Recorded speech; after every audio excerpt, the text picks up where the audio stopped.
Hello, and welcome to episode 19 of the Brain Cancer Podcast. I want to start off by saying thank you all for tuning in, and I would like to explain why I haven't actually recorded in about 2 weeks. After I had posted my update episode on March 12th, when I also got the terrible news that my friend Caitlin had passed on, that weekend didn't get much better.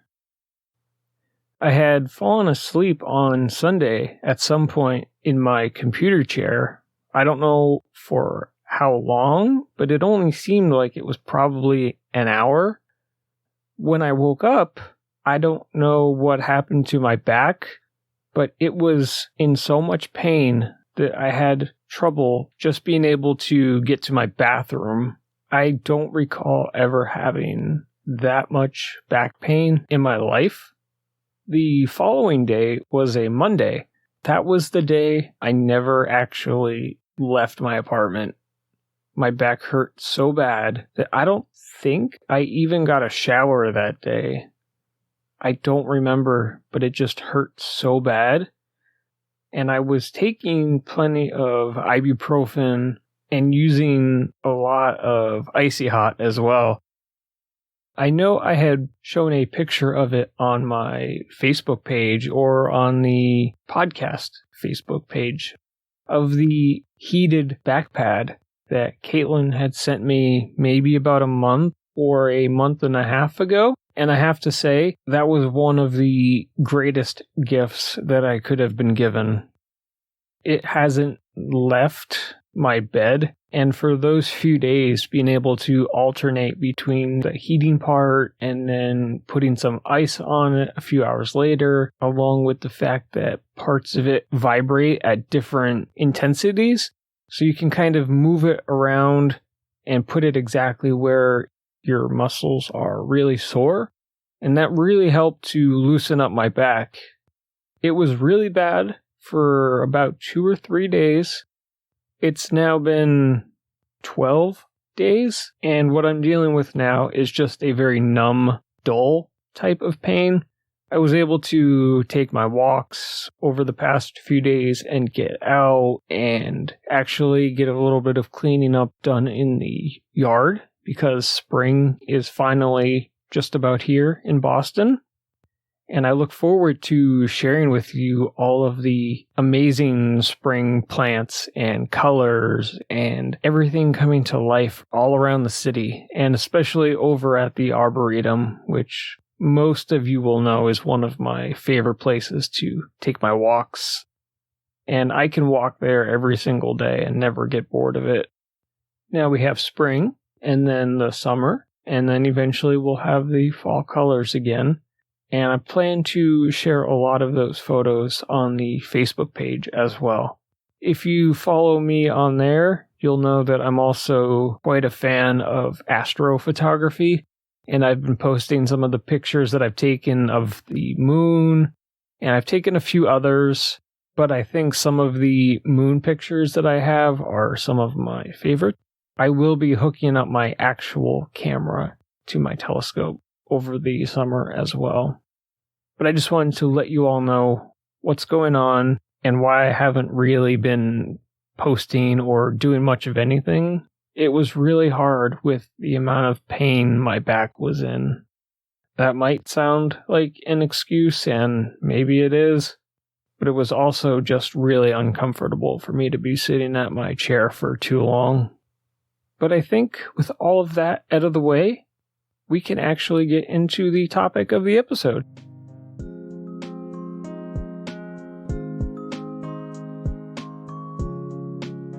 I'm actually a bit surprised I haven't covered this topic before.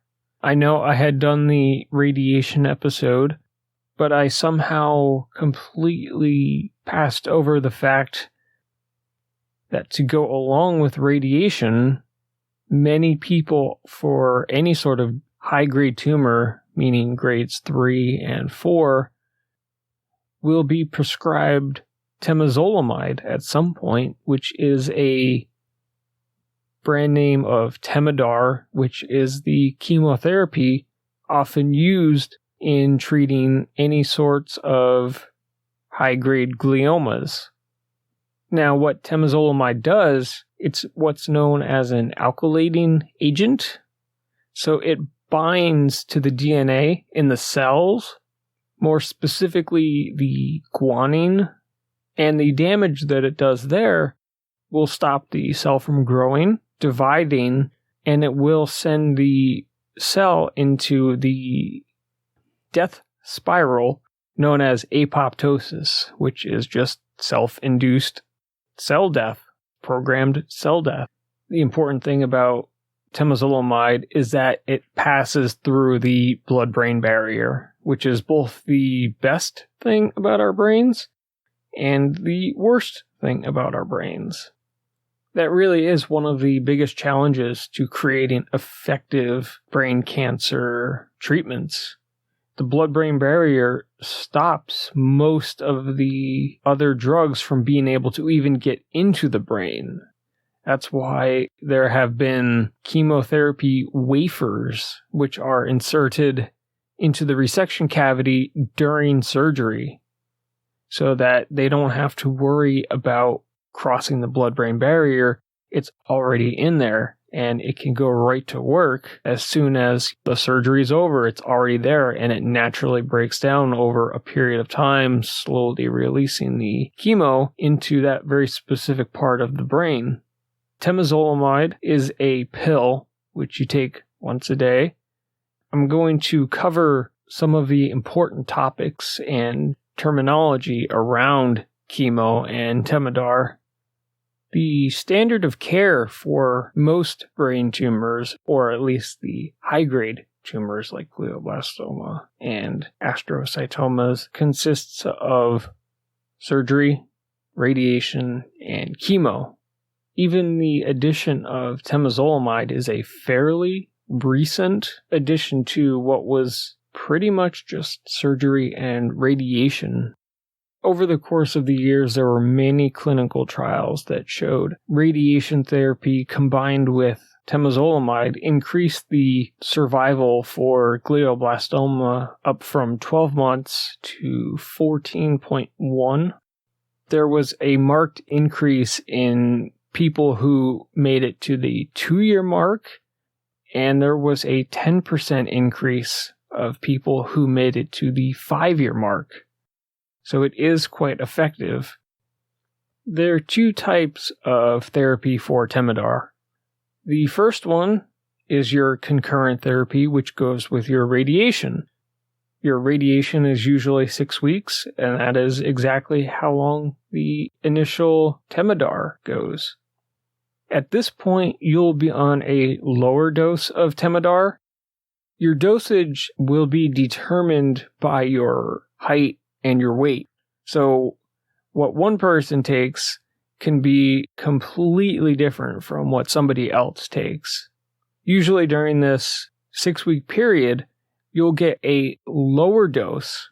For example, you're doing your radiation for 6 weeks, 30 sessions, and just an easy round number, you'll take 100 milligrams of Temodar. You'll do that for 6 weeks, and you'll be getting your blood tested. Radiation and Temodar will lower your white blood cell count and make you more prone to infections, and you may be even put on an antibiotic to take so that you can avoid coming down with something like pneumonia. And you certainly don't want that while you're also going through chemo and radiation. The other important thing to note is that you will be taking most likely Zofran, which is an anti-nausea medication. You want to take that anywhere from 30 to 60 minutes before taking your Temodar. The other important thing to note is that you want to take your Temodar at the same time every day. Don't take it at 9 a.m. one day and then at 9 p.m. the next day.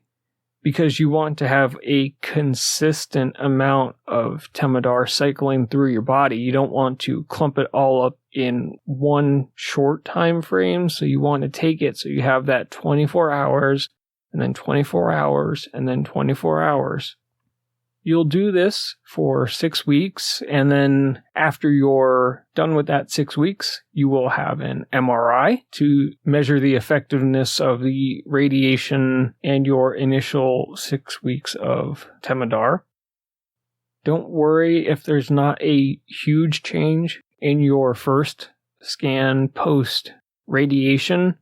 It usually will take until your second or third to really see the results of the radiation, especially. I still have clumps of dead cells and scar tissue and radiation damage all over in my resection cavity. But it definitely looked different from that first post-radiation scan compared to what I had 2 weeks ago.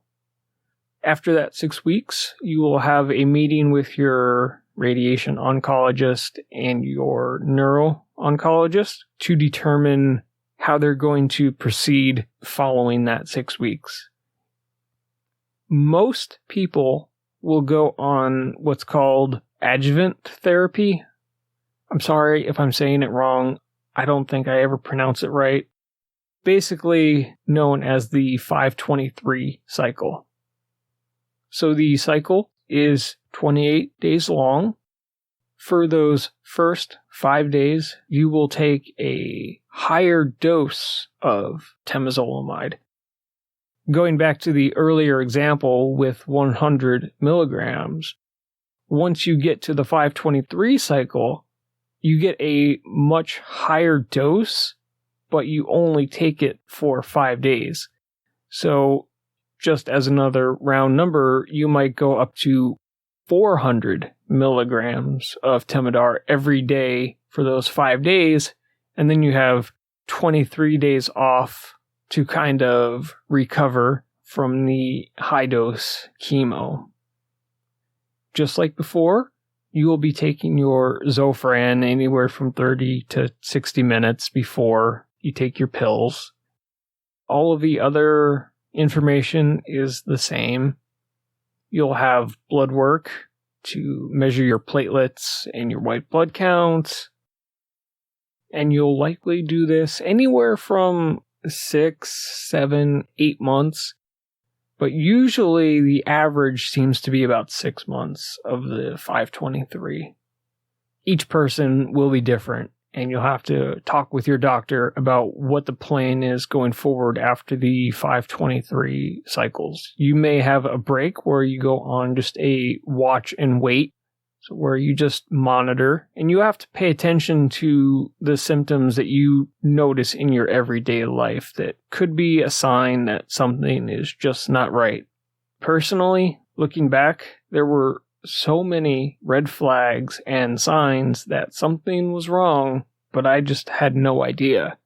Now, because I'm aware of what should be going on and what might be some sort of tumor progression, I'm much more in tune with what's going on and monitoring in my everyday life for anything that might be tumor related.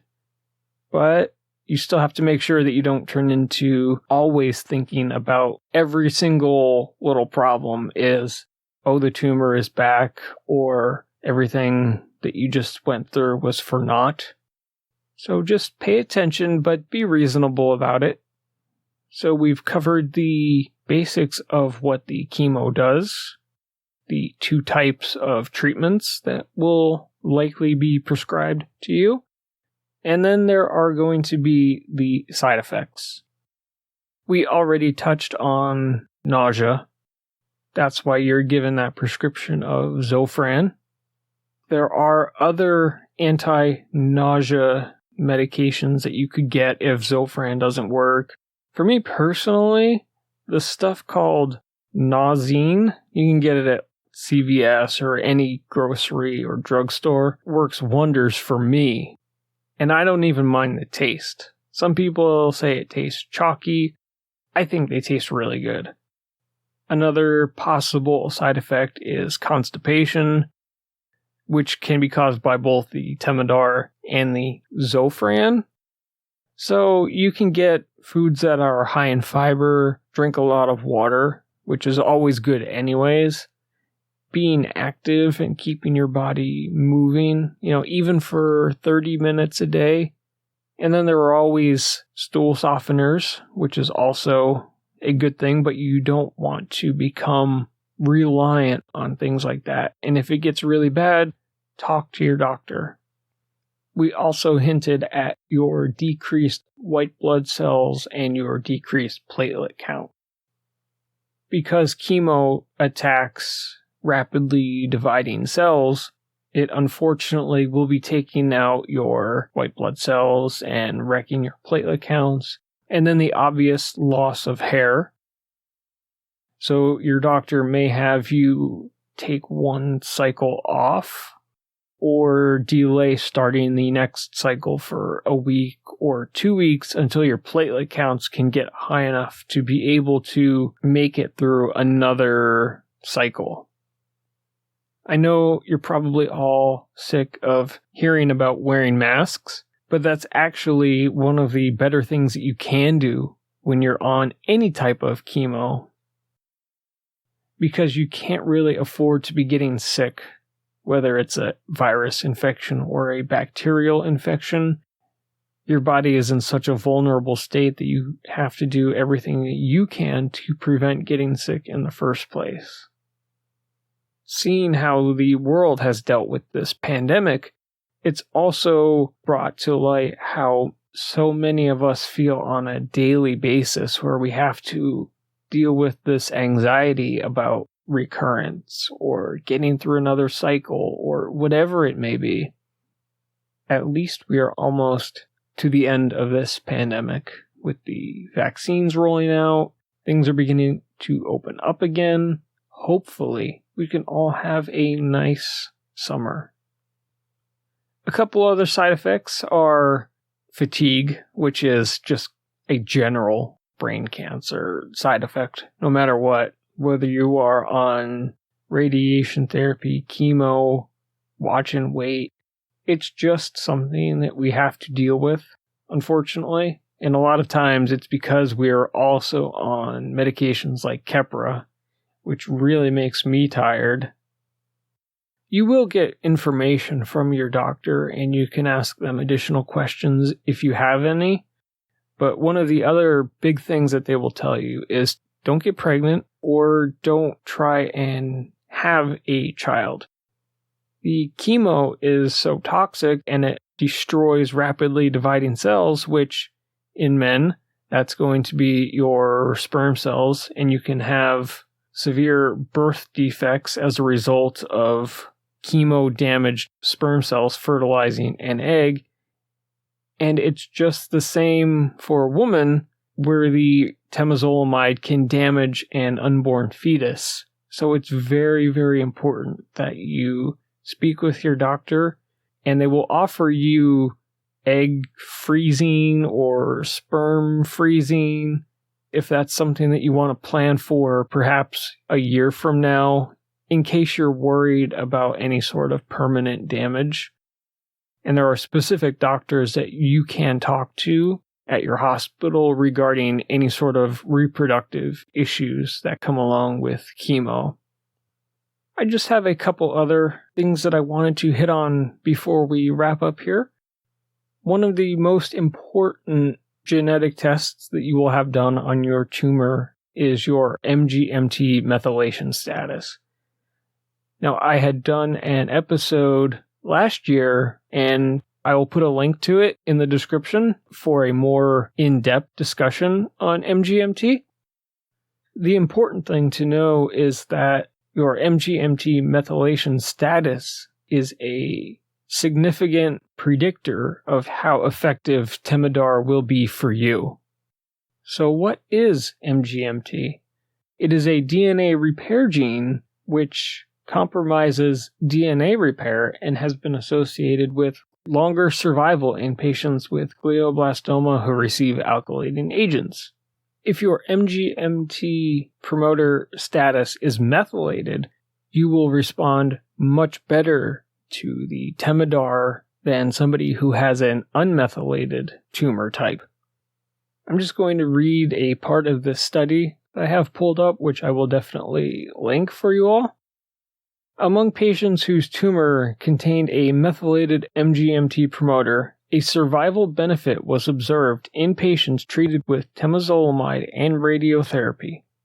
Their median survival was 21.7 months, with a 95% confidence interval, as compared with 15.3 months, 95% confidence interval, among those who were assigned to only radiotherapy. In the absence of methylation of the MGMT promoter, there was a smaller and statistically insignificant difference in survival between the treatment groups. The conclusions drawn are that patients with glioblastoma containing methylated MGMT promoter benefited from temozolomide, whereas those who did not have a MGMT methylated promoter did not have such a benefit. So what the MGMT does, when you compare it to the temozolomide, is the Temodar is attempting to destroy the guanine molecule on your DNA strand. The MGMT, what it will do is try to repair that damage or prevent that chemo from even binding to the cell in the first place. It'll kick it off as soon as it gets on and stop it from doing its job. If you have a methylated tumor, you're going to get a lot more benefit from the Temodar because your tumor cells are not trying to repair the damage or prevent the damage that the Temodar is doing in the first place. In my case, I have an unmethylated MGMT status. So I would not get nearly the same benefit from Temodar as somebody whose tumor was methylated. It was that unmethylated status, though, which led me to participate in the clinical trial that I did, which I believe is responsible for me still being here 4.5 years later. In the future, will I take Temodar if it becomes something that I need to take? I don't really have the answer for that right now. If I don't have a methylated tumor, I don't want to get all of the negative side effects while getting very little to no benefit from the actual chemo itself. I would probably be looking for another clinical trial or some sort of other therapy. Hopefully, I don't have to think about that for a little while still. Somewhat related to the MGMT methylation status, there are certain things that you should avoid during radiation, chemo, or the 523 cycles. The topic of antioxidants is directly related to the effectiveness of chemo, much in the same way that your MGMT status is. Any other time, they are great. During radiation and chemo, you want to avoid taking antioxidants, because the whole point of an antioxidant is to prevent any sort of oxidative stress or cell damage, whereas when you're getting your radiation and temozolomide, that is the goal. After you are done with your cycles, then you can go back and start taking your antioxidants again, but you don't want to use them at any point during your main chemo cycles. They'll just be working against each other. I don't hear that talked about enough, and I'm not sure how many doctors advise their patients on that, but it is something very important for everybody to know, just in case. Once you're done with that, go back to your antioxidants. They're great. I make sure to take mine. I believe that's another thing, along with a healthy diet, which has really helped me make it for 4.5 years. I'm sure that I missed something, and maybe this will warrant a follow-up episode, but I just wanted to at least make an episode covering just the topic of chemo and some of the side effects that you may encounter during your time on it. Each person is going to respond to it differently. Some will get very sick. Some will have minimal sickness.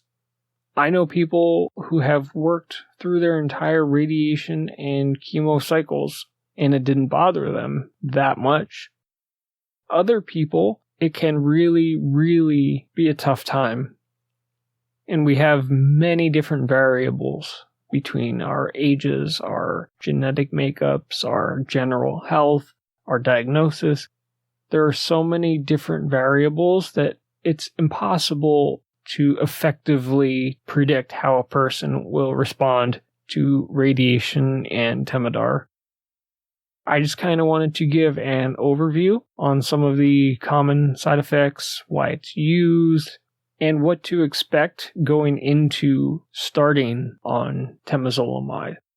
It is one of the lesser toxic chemos out there, if that's really a thing. Because it comes in pill form, you don't have to go to the hospital to receive it. You just pick up your prescription, take it at home every day. You don't have to go to the hospital. It's not an IV treatment. Some people have this stereotype that all chemo is just sitting in the chair while you're hooked up to all of these IVs getting your chemo. Temozolomide in brain cancer, it's not like that. Temozolomide has been a great addition to the standard of care protocol for brain tumors, but there is still a lot of work to be done, which is why I am so for clinical trials as well. And speaking of clinical trials, I think this is a good place to wrap it up. But I wanted to remind everybody that on April 28th, I will be on the American Brain Tumor Association's webinar all about clinical trials, giving my patient perspective along with two other doctors, one of which will be a pediatric-focused part, along with the other doctor doing the adult-focused part. I don't believe registration has gone up for it yet, but I will definitely share that link with you all when it does. We're supposed to have a meeting in a few weeks just to kind of make sure everything is all good and we're all on the same page. But that's not till the end of April. I will definitely have a few more episodes out before then, and I will make sure to plug that away until you get sick of hearing about it. Thank you all so much for listening. Hopefully this episode wasn't too all over the place.